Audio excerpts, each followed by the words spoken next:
Do un dato che è drammatico. Per anni hanno sostenuto la politica in maniera molto condivisa che nella pubblica amministrazione ci sono troppi dipendenti. Statistiche della settimana scorsa centrali ci comunicano che nella pubblica amministrazione italiana mancano 887.000 dipendenti. Quindi non stupiamoci se poi sanità, istruzione, sicurezza, tutti ambiti importanti, alcuni anche costituzionalmente garantiti, non riescono a garantire i servizi all'utenza e ai cittadini.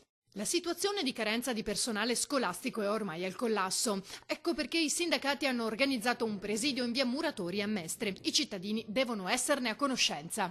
Questi lavoratori permettono a tutte le scuole della provincia di Venezia di avere i docenti in aula per l'attività e l'inizio dell'anno scolastico, e senza il loro lavoro questo potrebbe essere messo a rischio. Ricordiamo che la scuola è un servizio essenziale garantito dalla Costituzione e quindi lo Stato, Roma, il Ministero e il Ministro si devono attivare.